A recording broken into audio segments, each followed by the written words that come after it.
পোশাক দেখে ভিক্ষুক ভেবো না বন্ধু, দায়িত্ব বানিয়েছে দাস। নিজের চেয়েও পরিবার নিয়ে চিন্তা বেশি, নয়তো আমরাও করতাম রাজার মতো বসবাস। আমরা পুরুষরা খুব অদ্ভুত। পুরুষরা কখনো সফল হতে চায় বাবা মায়ের জন্য, কখনো সফল হতে চায় প্রিয় মানুষটাকে পাওয়ার জন্য। একটা সময় খেটে মরে স্ত্রী আর সন্তানের জন্য। পরিবার প্রিয়জনের হাসিতে হাসে, তাদের দুঃখে আবার কাঁদে। পুরুষ যখন নিজে বাঁচতে চায় তখন আর সময় থাকে না। আমরা পুরুষরা বাঁচি অন্যের জন্য। কত সুন্দর আমাদের জীবনটা।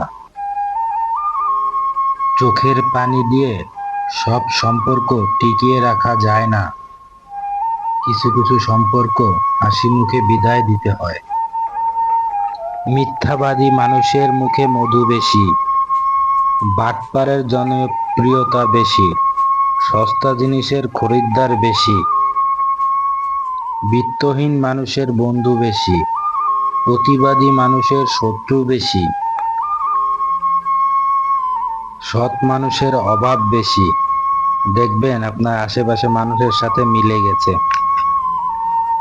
টাকা ছাড়া এক মুহূর্ত বেশি চলা যায় না। বাস্তবতা ভীষণ কঠিন। ইস্যু করতে গিয়েও 10 টাকা দিতে হয়েছিল সেদিন। মহাখালীতে গিয়েছিলাম যেদিন। উঠতে বসতে গিয়েও টাকা লাগে।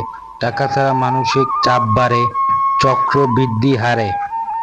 আপন মানুষরাও টাকা পেলে তোষামোদী করে, বোঝা যায় তাদের ব্যবহারে।